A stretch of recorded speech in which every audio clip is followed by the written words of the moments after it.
So again, when they were looking at this program and they were designing it, we were not living as long, and the end of our lives looked very different as well, and therefore we do have a lot more medical needs than we did at end of life at that time.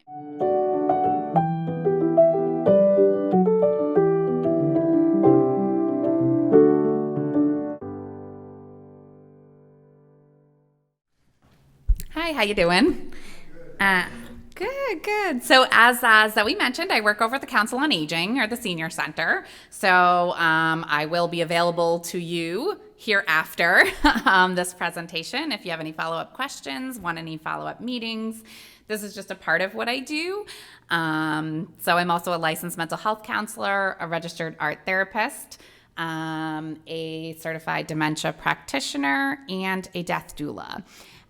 So my job has a wide range of little passion pockets that I dabble in, and Medicare is one of them. So that's what I'm here to talk to you about today. So everything I talk about, or most everything I talk about today, is going to be in that packet. So that's a great resource that you can kind of take home and, after you sort of absorb some of them or continue to absorb some of the information, that'll be in there for you to kind of refer back to. Yeah, so without further ado, we'll kind of get into the Medicare 101. So first, I just want to take a brief mention of the history of Medicare. So Medicare is a federal health insurance program for people 65 and over and some people who are younger with a disability. So Medicare was enacted into law in 1965, and it became effective on July 1st, 1966. And what some people don't realize is that Medicare was never intended to be comprehensive health insurance. So some people don't realize that it was never designed to be full. It was just designed to kind of help you guys out a little bit. So there are gaps in it, which some people don't realize. But one thing that I do like to kind of make a note of is that when Medicare was designed, as we look at the dates in 1965, I like to just kind of look at the average life expectancy in the U.S. Does anyone have a guess of what that was for men or women? I heard 66. So for men, it was 66.8, and for females, it was 73.8. So again, when they were looking at this program and they were designing it, we were not living as long, and the end of our lives looked very different as well. So in that time, it was a little bit more of, I don't want not to be dramatic, but more of a cliff kind of drop. And now it's more of a gradual descent into age. And therefore, we do have a lot more medical needs than we did at end of life at that time. So when it was designed, it just looked a lot differently, I guess, is my point. So for Medicare eligibility, you have to have had be able to receive Social Security, paid Medicare tax, and are 65 plus. You can get this through a spouse and even sometimes through an ex-spouse, depending on the circumstances as well. So if you earned 40 credits, your Part A is going to be free. If you did not earn 40 credits or you don't qualify for Social Security payments through your spouse or an ex-spouse, you can pay for your Part A. But it's going to be pretty costly. I'll go into the different parts, but Part A is your hospital and emergent care.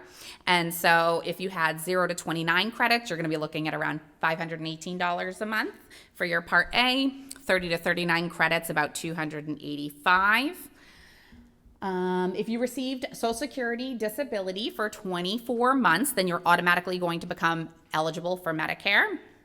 Or if you develop end-stage renal disease or ALS, that's also going to be a qualifying factor. Automatically for Medicare, you don't have to wait the 24 months.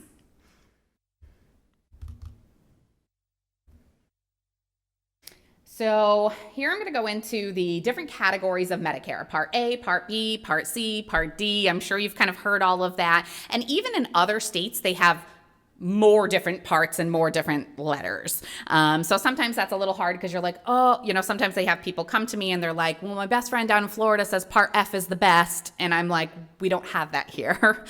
So it can look different in different states. In Massachusetts, actually, luckily, even though it doesn't seem like it, we have a simpler version of it. although at times it doesn't feel that way. But Part A is always going to be your hospital and emergent care. That's going to be inpatient hospital stays. That's going to be your skilled nursing facilities. That's going to be home health, can sometimes be covered under, most of the time covered under Part A, sometimes can be covered under Part B. It's going to be your hospice care. There's going to be some blood coverage. So that's your Part A. I always think of it as like hospital and emergent. Part B is going to be your preventative care. That's going to be physician services. That's going to be durable medical equipment, ambulances, outpatient hospital care, prosthetics. Those are all going to be under your Part B. And then I'm going to pause on Part C for a second. Part D is going to be your prescription drug program. So that wasn't originally included. That was added on later, but that's going to be your coverage for prescription drugs. And then I'm going to go back up to Part C, and that's going to be your Medicare Advantage plans. And those are going to be kind of all like a one-stop shop, all of it rolled into one. So you're going to get your Part A, your Part B, and your Part D all under sort of one plan. You'll probably hear a huge amount of these they must have a giant like marketing and advertisement budget. These are the ones that you're going to see emails from, you're going to see commercials for, you're going to get flyers in the mail for. They really, really want you to sign up for one of these. And I'm going to go over sort of the differences and some of the pros and cons of an Advantage plan. So I'm going to go into depth on all of these different parts, but I just kind of wanted you to have an overview to understand when we say Part A, B, C, D, these are kind of some of what we're looking at here. So Medicare enrollment, if you're already collecting Social Security prior to your 65th birthday, you will get automatically enrolled. Usually about 3 months before your birthday, you will get something in the mail that says, we're going to enroll you unless you say otherwise. And there is a spot that you can decline it or decline just Part B if you want to do that. If you're usually if you're still working, that would be when you would decline it. Or if you're covered under a spouse's employee group healthcare plan, then you could decline it and pick up Part B later. If you're not already collecting and you want to sign up when you turn 65, if you're not working, you have a 7-month window that's called your initial enrollment period. So it's going to be 3 months prior to your 65th birthday, the month of your 65th birthday, and 3 months after your 61st birthday. So you have that 7-month window in order to sign up to avoid a penalty if you don't have a qualifying factor, which would be working still or being covered under a spouse's group employee work plan. So you have that 7-month window in order to sign up to avoid the penalty. If you enroll within the first 3 months prior to your birthday, it'll start the first of the month of your birthday, unless your birthday is the first of the month, and then it'll start the first of the month prior to your birthday. So there's a lot of like these little weird caveats like that, but that's kind of the standard. And then if you enroll within the 3 months after, again, it'll start the first of the month after the month that you enrolled in. Am I clear on that? Did that make sense? Okay. All right. And enrollment exceptions. So if you are currently covered under an employee group healthcare plan that has employees more than 20 people that work for the company, that is going to give you an exception with signing up when you turn 65. So if you're still covered under that or a spouse's group employee healthcare plan with a company that has 20 or more employees, then you can avoid a penalty. You don't have to sign up for your Part B. You don't have to sign up necessarily for your Part A. It depends on the company. If it's free, it's really kind of like, why not? It's not costing you anything. It's not hurting you anything. And some companies will want you to sign up for Part A because they're not willing to be secondary. Because if you qualify for Medicare and they're going to want, obviously, that their insurance company is going to want Medicare to cover the costs and not them. So they will want you to sign up for that, but you can delay Part B. If you delay coverage, you're going to end up with what's called a special enrollment period. And so that is later after you turn 65. And if you stop working or you get laid off or the company closes or the company drops below 20 employees, you will have an 8-month window in order to avoid a penalty to sign up. And that's called a special enrollment period if you lose coverage.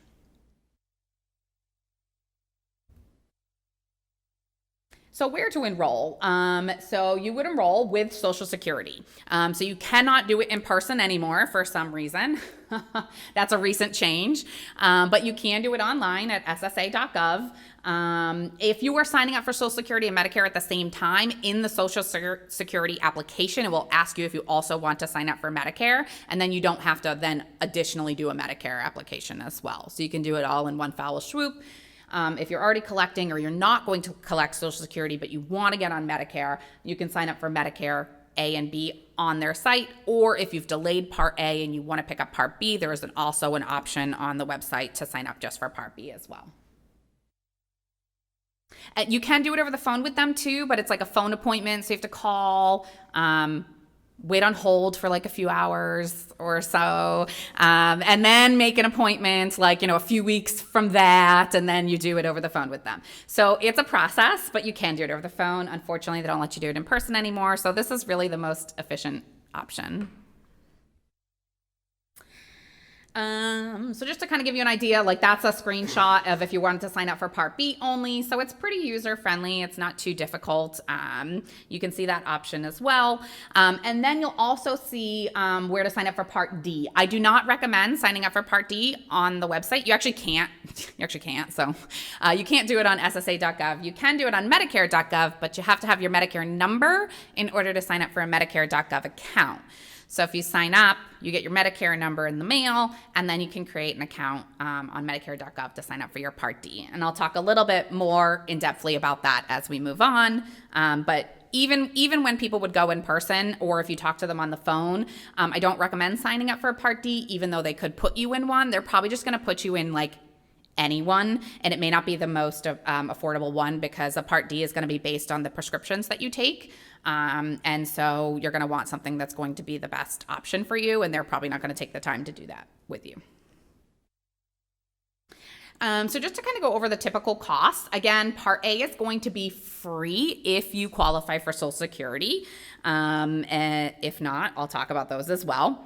Part B is going to be a tiered fee based on your income. So it's going to start in 2025, it starts at $185 a month. That typically is going to come out of your Social Security monthly, or you can request to be billed, and that's typically done on a quarterly basis as well if you're not collecting. That's how they will do it. And it can go up from there depending on what your income is. And the income that they use is from your tax returns 2 years prior. So for this year, they're using tax returns of 2023. And we'll talk a little bit more about that in depthly, but just to kind of give you a little bit of a basis. And Part D is going to be your prescription drug plan, and those costs are going to vary. And that's going to be, again, driven based on the prescriptions that you take, or we can do a search to find out what your most affordable Part D plan would be for you. And there is also a cost adjustment if you're in a higher income bracket for Part D as well. They say, oh, you made some more money, so we're just going to charge you some more money for fun. So.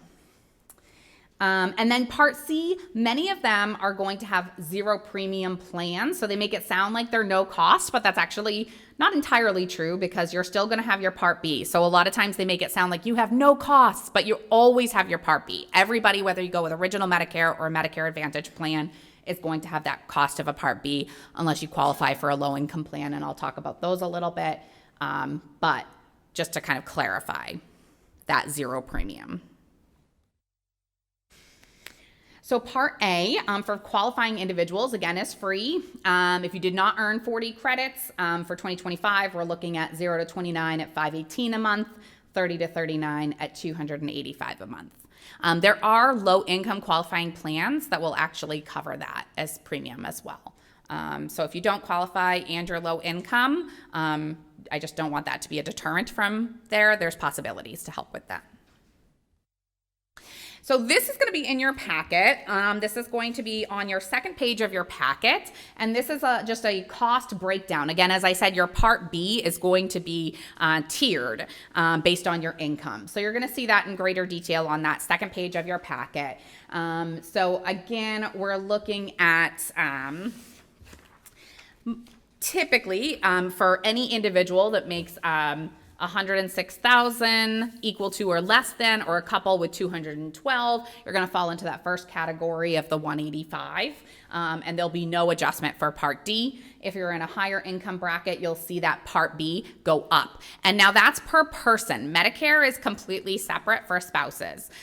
So if you're a couple, you're going to see each of you responsible for one of these Part B payments.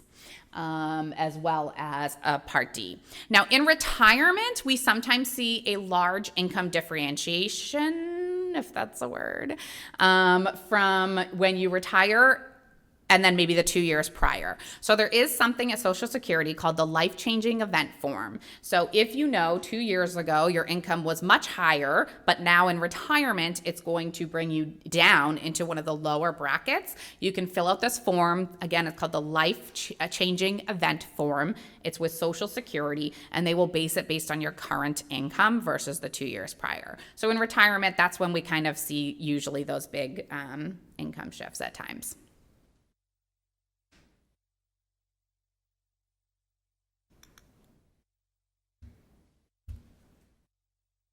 So your Part B penalty. If you do not enroll in Part B when you should, then you are going to get a penalty from Medicare. And that penalty is going to be a 10% of the premium for each rolling 12-month period that you qualified and you did not sign up for it. So if somebody turned 65 and they were not covered under their employee group healthcare plan and they waited 2 years, if they waited 2 years to apply, then you're going to be looking at a 20% penalty. That's going to be 20% of the 185.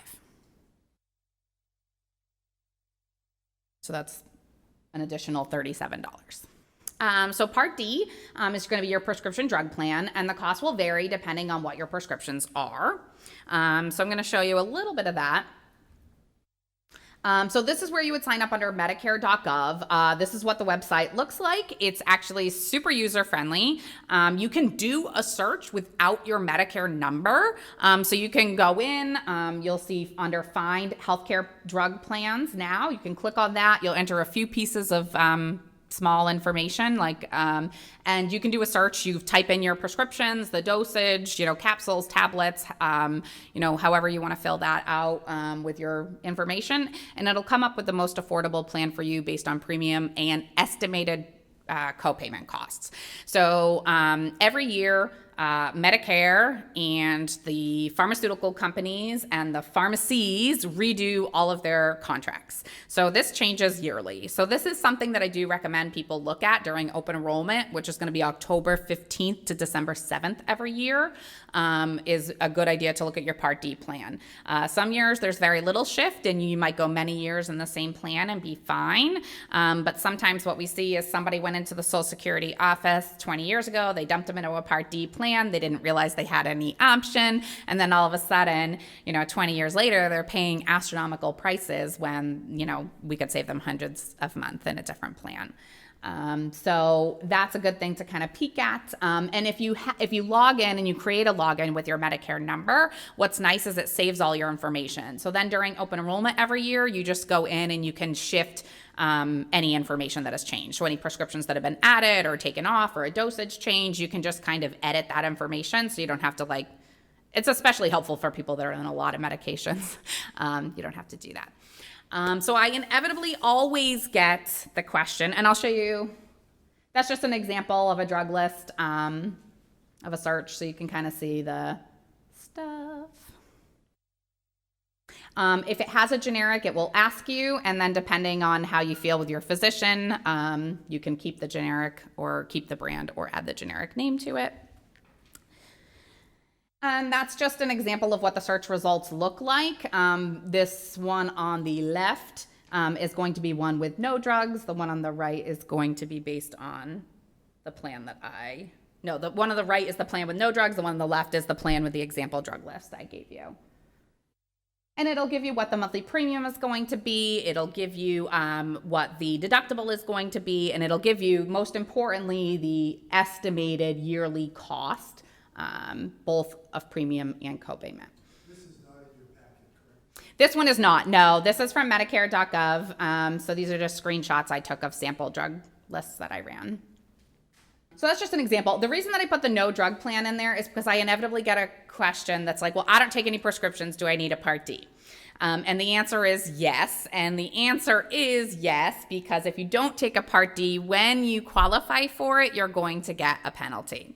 And so Part D penalty.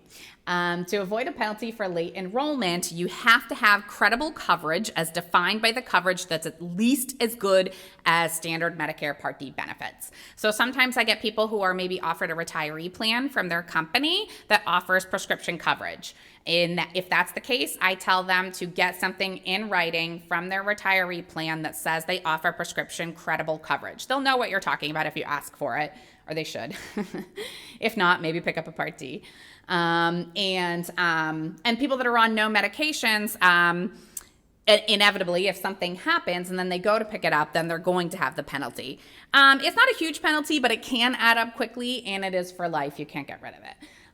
So if you have credible coverage and you're losing it, you do have 63 days to enroll in a Part D plan before you become subject to a penalty. So the thing that I like to point out with here is that penalty date range, or that leeway, is different from a Part B and a Part D. So if you remember from the Part B, you have an 8-month window from losing coverage before a penalty kicks in, but a Part D is going to be 63 days. So if you go, oh, I'm going to wait 8 months and then do it all, you'll see a penalty on your Part D. You won't for your Part B, but you will for this. And this is going to be based on a 1% per month for the benchmark. And so the benchmark in 2025, oh, sorry, that's a typo. Benchmark for 2025 is 52.52. So if someone delayed enrollment for 2 years, they'd have a 24% fee of the benchmark. So that'd be an additional $12.60 per month for every year, and that penalty is for life. So Part D, what I would recommend, I guess in an ideal world, you sign up for your Medicare Part A and B ahead of time. Like if you're doing it right when you turn 65, you sign up for it within the first you have 3 months before, so that you get your Medicare number. And then when you have your Medicare number, then you can sign in, do a search, and pick up your Part D to start at the same time. If you're continuing to work, what I usually recommend people in retirement is if you can retire on the last day of a month, and you know your retirement ahead of time, about 2 months prior to that retirement date, then fill out your A and your B, you get your Medicare number, and then you can go on the month before and sign up for your Part D. 2 months before. Yeah, that's usually what I would recommend. You can sign up like literally the day before, and you will have coverage. You just won't have your cards. So if you go to the hospital, there's some billing confusion, but it'll get worked out eventually. Yeah. Did I cover everything there? So as I said, there are gaps in coverage. It is not comprehensive coverage. And so I want to talk a little bit about what that looks like. So the gaps in coverage under original Medicare. So Part A, there is going to be a $1,632 per benefit period deductible for inpatient hospital cares from days 1 through 60. And Medicare will cover days 1 through 20 in a skilled nursing facility. So if you have a medical event and then you need to go to, say, rehab to recover after, it'll cover days 1 through 20. But only if you were admitted as a patient for 3 nights in the hospital, not on observation. So the reason that I like to make that point is if you and or a loved one have a medical event and you go to the hospital, push to be admitted. Be aggressive. Be aggressive and get admitted, because a lot of times we'll see somebody that goes, they want to send my mom to rehab, but her insurance isn't going to cover it. What do we do? And they're like, she was in the hospital for 3 nights, but they kept her on observation for 1 night, admitted her for 2, and all of a sudden Medicare is saying we won't cover it. She was not admitted for 3 nights. So be really, really careful about that, keeping them on observation. Because if they get admitted and then they don't need to go to rehab, no big deal, no harm lost. But if they need to go to rehab, you want it to be covered. So really push to be admitted for those 3 nights. If possible, if she's admitted for 2 nights and they're talking rehab, appeal it. That will give you the extra day. And then you'll be good. So gaps under Part B, you're going to see a $257 deductible per benefit period. You usually hit that on your first visit, and 20% of the Medicare's approved amount. So Medicare is agreeing to cover 20% of your stuff, Medicare is agreeing to cover 80% of the stuff. 20% is going to be either billed to you if you don't have any supplemental insurance. Is a benefit period a year? Yes. Mm-hmm. From the time you start? It's typically going to be on a calendar year, typically, yeah.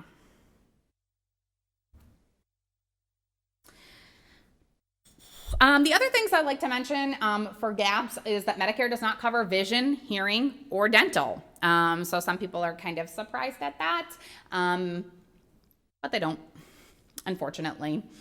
I'm hoping sometime in the future we'll see that change, particularly with dental, because there's a lot of research coming out to like mouth infections that are directly tied to either heart and or brain.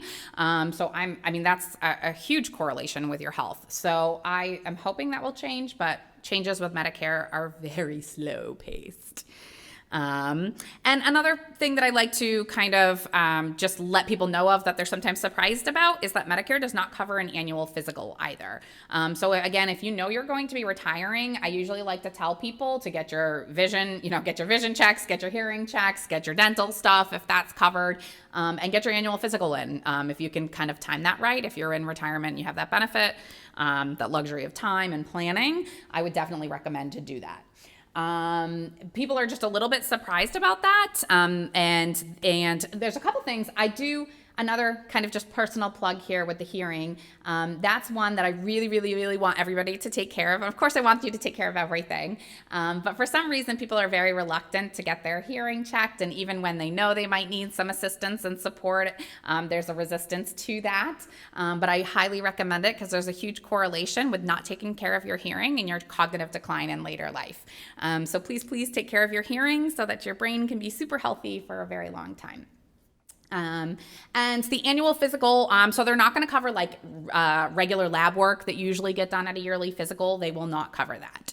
A annual well visit is really going to look very different. In a physical, they're going to assess your body's health. They're going to visually and tactilely look and feel for potential problems. They're going to listen to your heart and lungs, ear, throat, nose. They're not going to do that in your annual well visit. They're going to do things like a mini mental status exam. They're going to do a depression screening. They're going to go over what your typical kind of routine checks are going to be, things like colonoscopies, mammograms, things like that. But they're really not going to do that same sort of preventative assessment with the blood work and the tactile checking. So I mentioned that for two reasons. One, people seem to be surprised about it, but also sometimes it gets billed incorrectly. So some people are like, I received a bill for my annual physical, and that's probably because the person in the billing department billed it as an annual physical and Medicare won't cover it. So I like to just kind of mention that. So coinsurance. So coinsurance is going to be something that's going to cover some of those gaps that Medicare is not originally designed to cover. And there's a few options for that. So sometimes we're seeing a retiree plan from a past employer. We used to see these a little bit more commonly. Nowadays, it's not as common for a company to offer this unless you work sort of in government or municipalities. That's still pretty common there. A Medigap plan is going to be a private plan that you can purchase for an additional cost monthly to cover all of those, and I'm going to go over those next. Or Medicaid, which is going to be Mass Health here in Massachusetts. So that's if you qualify, that's a low-income public benefit plan that you can get that'll act as coinsurance as well. I like to mention that there are several programs under Medicaid too. Mass Health Standard is for very low income, but if you get to a certain age where it's not that you maybe need more physical assistance or help and support, but you want to stay at home, there's also additional programs that lift a little bit of those income barriers to a higher level and allow you to get more support in the home. So I just like to mention that because a lot of people don't know that there's all of these wonderful programs that aren't necessarily the super, super low income. There can be other reasons to get on Mass Health as well. So I like to mention that. So in the second to last page of your package, you're going to see the Medigap plans that are offered here in Massachusetts. So that's the page that has the blue and the yellow on it. So again, this is specific to Massachusetts. We offer 7 different plans here in Massachusetts. So these are the private health insurance companies that you can purchase an additional policy at that's going to cover those gaps in coverage. And so we have 7 here in Massachusetts. They're all, medically speaking, they all have the exact same coverage because all the coverage is Medicare driven. So sometimes people are like, they go to see their chiropractor and they're like, the chiropractor's like, I don't take Medicare. Medicare doesn't cover this. And they're like, oh, well, that's great. I have Blue Cross too. And he's like, okay, cool. I take Blue Cross. But he does not take this Blue Cross because everything is going to be Medicare driven. So if Medicare does not cover it, neither will this Medigap plan. It is all completely the same across the board, all 7 companies. You will see some slight difference in the prices, and a lot of people go, well, why is that? Sometimes they feel like they can charge a little bit more because they may offer something that I call like small bells and whistles, like a gym reimbursement plan or something like that, where they feel like they can charge a little bit more for their plans. But medically speaking, it is completely Medicare driven. If Medicare covers 80%, they're agreeing to cover the 20%, as well as some of the deductibles as well. And that's going to depend on the level that you are looking at. So unless you were 65 prior to January 1st of 2020, that last column's there called a supplement 1, you would not qualify for. So you can just cross that out. I typically don't recommend it anyway because the benefit is it's really not worth it. The only thing additional above and beyond the supplement 1A is that $257 a month, and you'd be paying more in premiums than you would for that to be covered. So it doesn't really make sense to take it. So the 2 that you're going to be deciding between if you go with the Medigap is going to be a supplement 1A or a core. If you look at the back of the page, the 2 big things that you're going to see is going to be that Part A hospital deductible of the $1,676 per benefit period, and the coinsurance for the skilled nursing stays on days 21 through 100 at $209.50. So if you go with a core, that's not going to cover it. If you go with the supplement 1A, that will cover it. As well as not all of the core plans cover foreign travel. So if you plan on doing some globe trotting, that might give you some direction. One thing I do want to mention under the public benefits that I talked about with Mass Health is a program called the Medicare Savings Program. So that's another one of these programs it runs through Mass Health, although it is not Mass Health, so it's a little bit confusing. But I'd like to let people know about that because it is a program that has, again, a much higher income eligibility than Mass Health standard, but it can help with a lot of things. So there are 2 different levels of threshold in this program called the buy-in and the senior buy-in. And these are the income qualifications, and it'll pay for your Part B premium. So that's going to be the $185 a month. Again, if you're a couple, that's going to be the $185 times 2 per month, 1 for each of you. So it can save a good amount of money.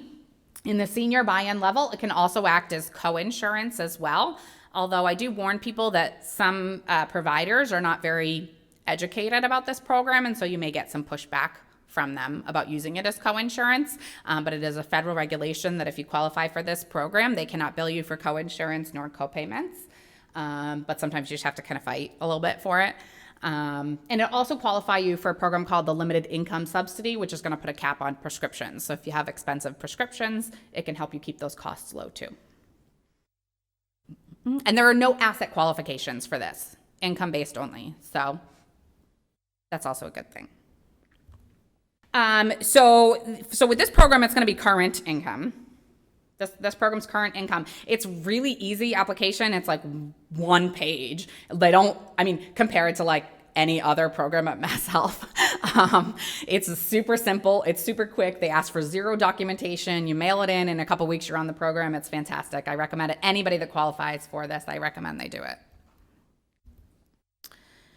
So now I'm going to talk about Medicare Advantage, which is commonly referred to as Part C, which is a little confusing, but so typically a Medicare Advantage plan is going to include prescription coverage. You will not need to get a Part D separately. There are many 0 premium plans. And again, I want to clarify, you're still paying for Part B, unless you're on the Medicare Savings Program. You're still paying for Part B. So what you're going to be saving, or what they kind of make it seem like you're saving, or you are really, is instead of picking up a Medigap plan that's going to be an additional couple $100 a month on top of the 185, you'll be paying the 185 no matter what, but then you can get this. It's going to tell you you're going to get all this extra coverage. It can, and it's not untrue. A lot of them are going to get hearing, you're going to get dental, you're going to get vision, and none of that is untrue. But when you hear people talk about this, especially brokers, or you see commercials on this, they are going to make a Medicare Advantage plan sound like you are missing out if you're not on this, and this is God's gift to retirees, and why isn't everybody not on one of these? You're paying way less money and you're getting all of these extra benefits. And none of what they say is untrue, but what they're not showing you is the other side of the coin. And that's what I get really frustrated about, because they will have no shame with trying to get everybody and anybody on these. So I think that they can work for certain circumstances and for certain people, but they are certainly not for the 85-year-old who's making monthly trips to the hospital. This is not going to be advantageous for them, and they won't care. They will make it sound amazing, and they will get you signed up for it. But I want to, I guess I neglected to tell you, I am not Shine, which is something that you've probably heard of. That stands for Serving the Health Insurance Needs of Everyone. That is a program that's free for everybody to utilize. It's mostly run by volunteers. I am trained through independent Medicare counselors, but like Shine, we are unbiased sources of information. And I think that that's really important to know, because you will get brokers that'll try and talk to you about some of this stuff, but they're not going to give you the full picture, and it's not unbiased information. So you'll see a lot of people that are going to work with Medicare Advantage plans that are going to make them sound amazing.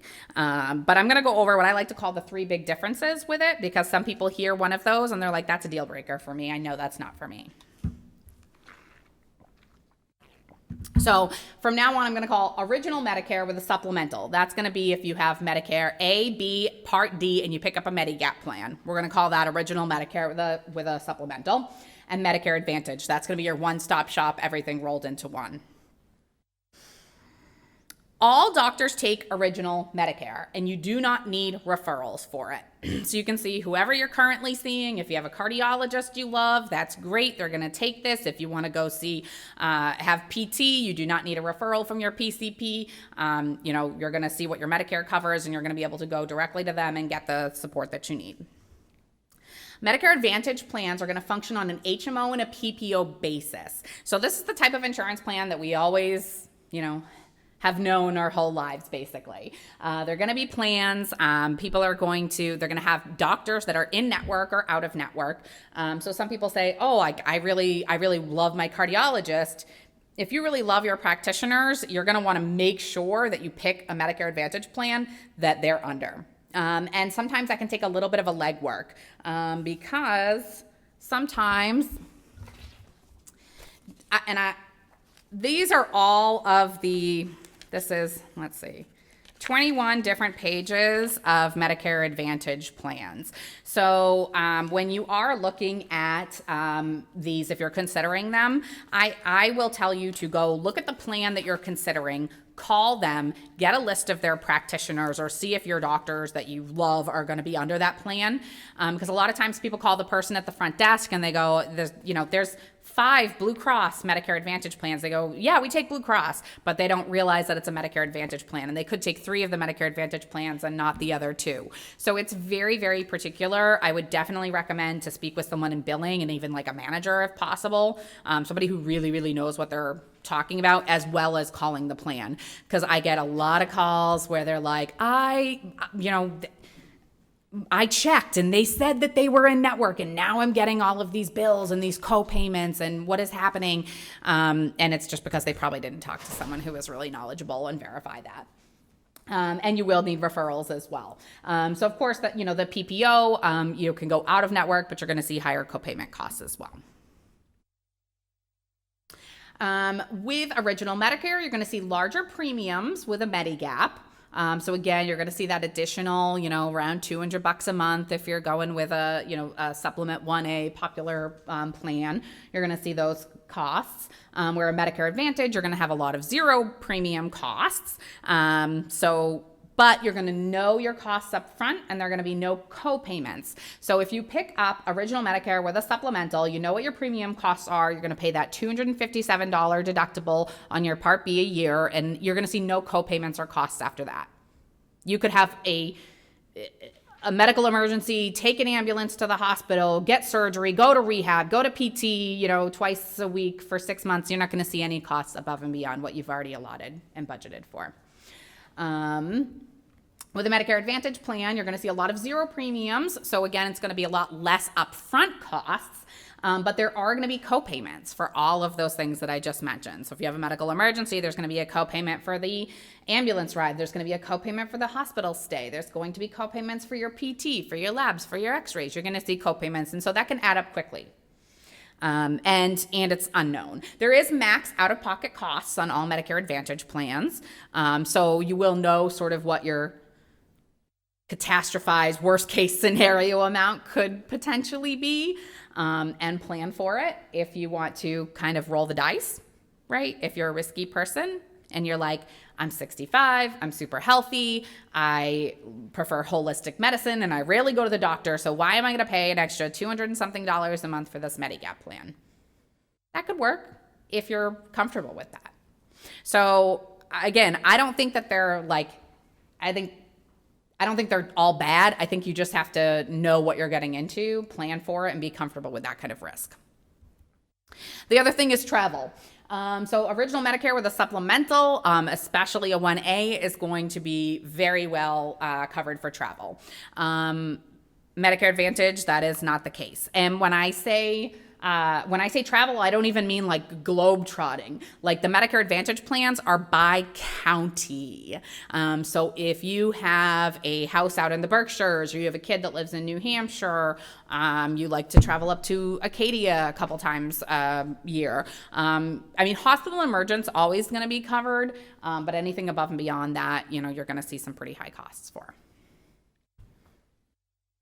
Just to kind of give you an example, the last page of your packet is just an example page of one page of that packet with all of the Medicare Advantage plans on it. Again, there's 21 pages, but I just wanted to give you an example so you have an idea. If anyone is ever interested or they think that they're going to go with a Medicare Advantage plan, I'm more than willing to print out that whole packet if you want to take a peek at that and look at that. Absolutely, but it's a large packet. So if people hear one of those big three differences and say that's not for me, I don't bother print. It's a lot of paper and ink and noise if you don't need it. But I just wanted to kind of give you an idea of how to read this chart. You'll see the company. Again, you'll see like this is Blue Cross. And again, just on this page, you're going to see 3 different Medicare Advantage options. These are all HMOs. They also have a PPO option. You're going to see what the monthly premium is. Again, there's a lot of zero premiums, as well as some at low costs, as well as some at higher costs. You'll see the prescription deductibles, different tiers of the drugs. You'll see copayment for primary care, specialists, inpatient hospital, and the days that go along with that. So under this first plan, you see days 1 through 7 at $385 a day. That's to days up through 7. So you can see how that could add up pretty quickly. Diagnostic and lab tests, ER, urgent care, ambulance, skilled nursing. It will cover days 1 through 20. At 21, it's going to kick into a co-payment. And then you'll see if they have dental, vision, and hearing. Again, that is an additional benefit that can be really helpful, but also you have to use the practitioners which are within their network. So again, sometimes that kind of sounds better than it is. They're like, oh, I really need hearing aids and I can't afford them because they're really expensive. So I'm going to go into a Medicare Advantage plan, but they want me to see this hearing company in Waltham that has a 9-month wait list, you know what I mean? Or something like that.